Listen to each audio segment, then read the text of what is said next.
आमच्या उल्हास माझा न्यूज चॅनलला सबस्क्राईब करा, बेल आयकॉन दाबा आणि पहा उल्हास माझाच्या बातम्या सर्वात आधी आपल्या मोबाईल स्क्रीनवर। अयोध्येत श्रीराम मंदिरात रामाच्या मूर्तीची प्राणप्रतिष्ठापना होत असल्याच्या निमित्ताने कारसेवकांचा सत्कार समारंभ अंबरनाथ महात्मा गांधी विद्यालयात आयोजित केला होता।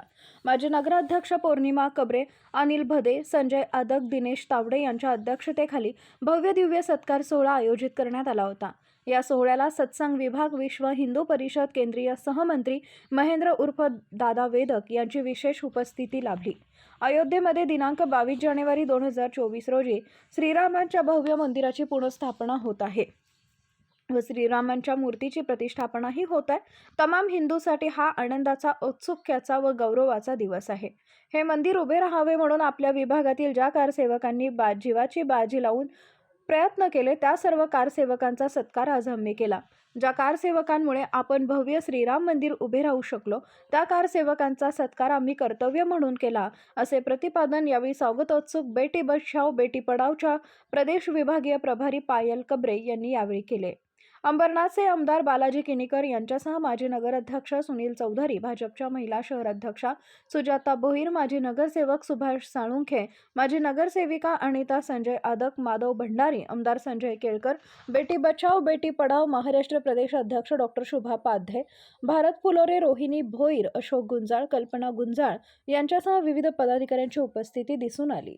गौरव समितीच्या निमित्ताने आपण अंबरनाथ, उल्हासनगर, कल्याण, डोंबिवली अशा सगळ्या कारसेवकांना इथे बोलावलं होतं आणि आमच्या तरुण पिढी पण आली होती। बजरंग दलचे अनेक तरुण कार्यकर्ते होते, तर आमच्या तरुण पिढीला हे पाहता आलं, हे आमचं भाग्य आहे।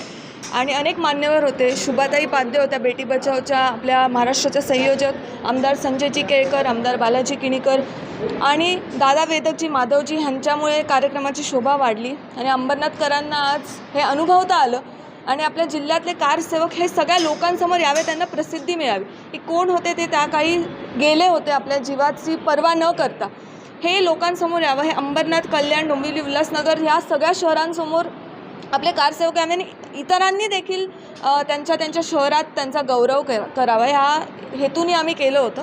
थँक्यू। साधारणपणे किती कारसेवकांचा सन्मान आपण आपल्या माध्यमातून करणार? साधारण आपण 40 ते 50 कारसेवकांचा सन्मान इथे केलेला आहे। ही संकल्पना होती आणि खरंच ते गरजेचं आहे। मी माझ्या भाषणातसुद्धा म्हटले की तेव्हा मला योगदान देता नाही आलं, पण मी तेव्हा बाबरी मस्जिद TV वर पडताना बघितली आणि आजही ते माझ्या स्मरणात आहे, त्यामुळे मी ती कधीच विसरणार नाही। आणि आज मला आनंद होतो की माझ्याच टीममधल्या, माझ्याच कलिग्स, माझे सिनियर्स हे कारसेवकांचे सत्कार करत आहेत। ते स्वतःही पूर्णिमाताई कारसेवक होत्या, त्यांनी हे स्वतः अनुभवलेलं आहे आणि मी भाग्य समजते की मी तेव्हा जरी अनुभवलं नसलं तरी आज अक्षता वाटण्यापासनं ते मला वाटतं पहिल्या महाराष्ट्रामध्ये जर कलश माथ्यावर घेण्याचा जर मान कोणाला मिळाला असेल तो मला वाशिम जिल्ह्यात मिळाला आणि अक्षता वाटली। आज इथे कारसेवकांचा सत्कार आणि पुढे येणारे आता पुढे 22 तारखेपर्यंत जे रोज कार्यक्रम होतात त्यात मला सहभाग घ्यायला मिळतो आहे आणि राम आए हमारे घर हे मला खूप आनंदाची गोष्ट आहे। प्रत्येक हिंदूच्या मनात आणि हिंदूच्याच नाही तर मी जेव्हा अक्षता वाटताना मुस्लिमच्या आमच्या बांधव आहेत त्यांच्याही घरी गेले होते, त्यांनी स्वीकारलं। मी कॅथलिक ख्रिश्चन धर्मीय होते, त्यांनीही ते स्वीकारलं। त्यामुळे सर्व धर्मियांनी हे खूप आम्हाला आपुलकीने आम्हाला त्यावेळी मानसन्मान दिला, ते अक्षता घेतले, ते इन्व्हिटेशन घेतलं। त्यामुळे सगळ्या भारतीयांसाठी आणि जे राममय आहेत किंवा ज्यांना रामाबद्दल खूप आपुलकी आहे अशा जगातले सर्व आपल्या बांधवांसाठी ही खूप मोठी गोष्ट आहे। लालकृष्ण अडवाणींनी चालू केलेली जी रथयात्रा किंवा जे संघर्ष ते आज 20-25 वर्षानंतर संपुष्टात येऊन एक भव्य दिव्य राम मंदिर हे आज अयोध्येमध्ये उभं राहतं आहे आणि त्याच्या प्राणप्रतिष्ठेसाठी सगळे आतुरतेने वाट बघत आहेत आणि त्याच्यात मलाही कुठेतरी इथे राहून, महाराष्ट्रात राहून सहभाग घेता येतो, त्याबद्दल मी खूप धन्यवाद मानते। कारसेवक म्हणून एका ऐतिहासिक सगळ्या प्रसंगाचे हे साक्षीदार आहेत आणि ते असताना त्यांचं योगदान झालेलं असताना आज 500 वर्षाच्या संघर्षानंतर आमचे प्राण श्रीराम अयोध्येत 22 जानेवारीला विराजमान होत आहेत।